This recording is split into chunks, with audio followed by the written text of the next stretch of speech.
नमस्कार दोस्तों, स्वागत है आपका स्टेनो गुरुजी यूट्यूब चैनल। तो आज की वीडियो हम लोग प्रैक्टिस करने वाले हैं 120 शब्द प्रति मिनट की स्पीड से डिक्टेशन का यहाँ पे अभ्यास करेंगे। दोस्तों बता दूं कि आपको रामधारी खंड 1 का यहाँ पे सीरीज चल रहा है, जो कि आपको एक्सरसाइज 1 से लेकर 100 तक के सभी वीडियो यहाँ पे 120 की स्पीड में कराए जा रहे हैं। और इस क्रम में हमारा 12वां वीडियो है। इससे पहले 11 वीडियो हमने अपलोड किया, अगर आपने नहीं देखा तो देख सकते हैं।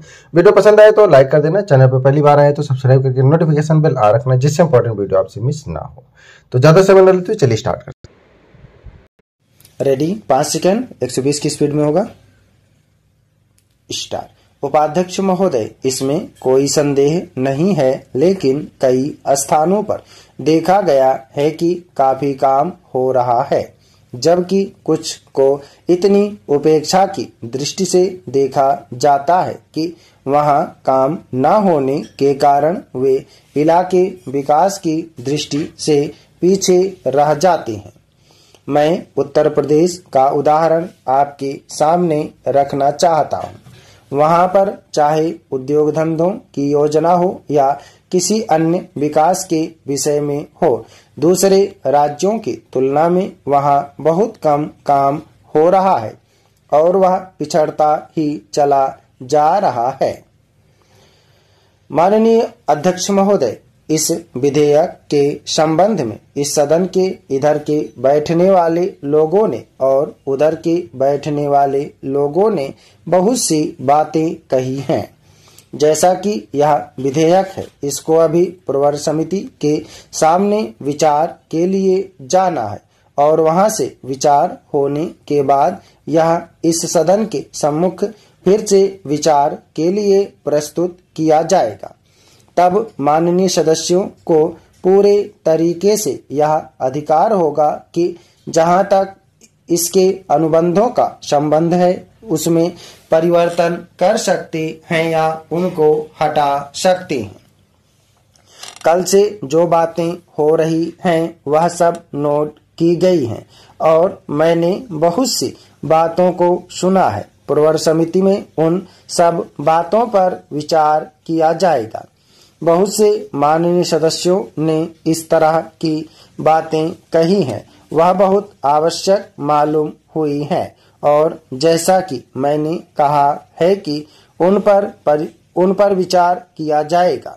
जहां तक सहकारिता का संबंध है, चाहे इधर के बैठने वाले माननीय सदस्य हों, चाहे उधर के बैठने वाले माननीय सदस्य हों, सबकी यह मांग है कि जब हम जनतंत्र में विश्वास करते हैं और अपने यहाँ प्रजातांत्रिक प्रणाली कायम कर ली है और जबकि देश में गरीबी है और उसका गलत लाभ भी उठाया जाता है, तब सहकारिता की बहुत आवश्यकता है। इसको रोकने की आवश्यकता है, यह सभी लोगों की राय है।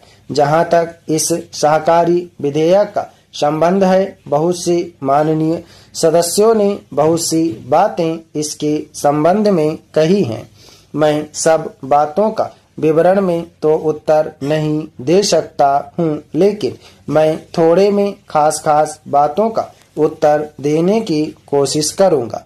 जैसा मैंने अभी कहा, जब हमने अपने यहाँ जनतंत्र कायम किया है तो हमें अपने समाज के ढांचे को बदलना पड़ेगा। महोदय, मुझे इस संबंध में एक बात और कहनी है। वह यह है कि मुझे मुख्य आयुक्त के भाषण के अनुसार यह आशा थी कि सरकार मजदूरों की उन्नति के लिए, उत्थान के लिए, उद्योगों में के विकास के लिए और गांवों की स्थिति सुधारने के लिए तकनीकी प्रशिक्षण देने का काम करेगी। लेकिन ऐसा ज्ञात होता है कि आर्थिक शक्ति सीमित होने के कारण इस ओर कार्यवाही करने की संभावना नहीं रही। फिर भी मुझे आशा ही नहीं अपितु पूर्ण विश्वास है कि भविष्य में हमारा मंत्रिमंडल इस ओर अवश्य अविलंब ध्यान देगा। इसी प्रकार से ग्रामीणों की अवस्था सुधारने के लिए सरकार घरेलू उद्योग धंधों को भी बढ़ाएगी, जो अभी तक नहीं के बराबर है। भारत की दृष्टि से कुटीर उद्योग बड़े उद्योगों की अपेक्षा अधिक लाभदायक हैं। पहली बात तो यह है कि भारत एक गरीब देश है और उसके पास इतना पैसा नहीं है कि वह बड़े उद्योगों के लिए पर्याप्त संख्या में बड़ी बड़ी मशीनें मंगवा सके। बड़े उद्योगों के लिए बहुत बड़ी बड़ी महंगी मशीनों की आवश्यकता होती है, जबकि कुटीर उद्योग छोटी छोटी और सस्ती मशीनों से चल जाते हैं। कुटीर उद्योगों के लिए ना तो बहुत बड़ी बड़ी इमारतें बनानी पड़ती हैं और ना ही बहुत महंगी मशीनों की आवश्यकता पड़ती है। अतः ये उद्योग छोटे छोटे गांवों में भी प्रारंभ किए जा सकते हैं। कई उद्योग तो इतनी थोड़ी पूंजी से भी शुरू किए जा सकते हैं कि उतनी पूंजी प्रायः हर किसी व्यक्ति के पास होती ही है। कुटीर उद्योगों में दूसरी बड़ी सुविधा यह है कि इनमें बहुत अधिक मजदूरों की आवश्यकता नहीं होती। एक परिवार के सदस्य ही उस उद्योग को चलाने के लिए पर्याप्त होते हैं। घर के सब सदस्य उस काम में हिस्सा बटा सकते हैं। बड़े उद्योगों में प्रत्येक मजदूर को कोई विशेष कार्य सीखना होता है और उस काम में कुशलता प्राप्त करने में उसे काफी समय लग जाता है। तीसरी चीज जो मैं आपके सामने रखना चाहूंगा वह यह है कि जो विचार और सुझाव आपके सामने प्रस्तुत किए गए हैं वे एक पवित्र, शुद्ध और जनता व प्रांत के हित को ध्यान में रखकर ही प्रस्तुत किए गए हैं और मुझे पूर्ण विश्वास है कि बिना किसी दलगत भावना के शिकार हुए आप उनकी जांच करेंगे और यदि वे जनहित की कसौटी पर खरे उतरे तो उन पर कार्रवाई करेंगे। महोदय, इस संबंध में दिन प्रतिदिन बढ़ने वाले भ्रष्टाचार की समाप्ति के लिए और कर्मचारियों के रवैये के संबंध में माननीय सदस्यों ने विचार प्रकट किए। मैं समझता हूं कि इससे कोई समझदार व्यक्ति इनकार नहीं करेगा कि भ्रष्टाचार को प्रोत्साहन नहीं देना चाहिए। अतः इस ओर विशेष ध्यान देने की आवश्यकता है। भ्रष्टाचार को समाप्त करने के लिए जो कठिनाइयां सरकार के समक्ष हैं उन पर शीघ्र ही कदम उठाए जाने चाहिए। यदि शक्ति भी बरतनी पड़े तो चिंता नहीं, हमें ऐसे कदम उठाने ही हैं। मैं यह जानता हूं कि बहुत से लोग, जिनमें कुछ हमारे साथी भी हैं, इसकी कुछ बातों का विरोध करते हैं, परंतु यदि हम देश की उन्नति चाहते हैं, यदि हम देश को आगे बढ़ाना चाहते हैं और विशेषकर यदि आप समाजवादी ढांचे के आधार पर, जिसको कि कांग्रेस ने देश के लिए निश्चित किया है, इस देश की व्यवस्था करना चाहते हैं, तो हमारे लिए आवश्यक है कि हम इस तरह से कदम उठाएं कि जिससे लोगों को अपनी जीविका सुंदर ढंग से कमाने के लिए साधन जुट जाए।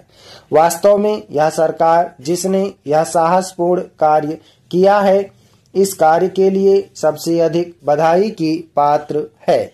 जो लोग यह आशा करते हैं कि हर एक काम उस ढंग से होना चाहिए जिसके लिए गांधी जी हमसे कहा करते थे, और जैसा कि अभी हमारे एक साथी कह रहे थे कि जिस तरह से सरकार ने इस संबंध में व्यवहार किया है वह गांधी जी की नीति के अनुसार नहीं था। यही नहीं, उन्होंने तो एक तरह से कांग्रेस ने जो समाजवादी ढांचे पर समाज की व्यवस्था की नीति अपनाई है उसका विरोध किया, और मेरी समझ में उनकी बात नहीं आती कि एक तरफ तो वह कांग्रेस के अंदर है और दूसरी ओर कांग्रेस द्वारा स्वीकार की हुई नीति का इस प्रकार से विरोध करते हैं। मैं समझता हूं कि वह इस बात को भी जानते होंगे कि कांग्रेस द्वारा इस नीति को स्वीकार कराने वालों में अधिकतर वे ही लोग हैं जो गांधी जी के अनुयायी हैं और उनके सिद्धांतों में विश्वास रखते हैं। ऐसी स्थिति में उनकी वह बात समझ में नहीं आती कि आज सरकार प्रजातंत्र और गांधी जी के बताए हुए नियमों के अनुसार आचरण क्यों नहीं कर रही है। यह बात बिल्कुल ठीक नहीं है। स्टॉप। धन्यवाद। ओके दोस्तों, आप इसको प्रैक्टिस करिएगा।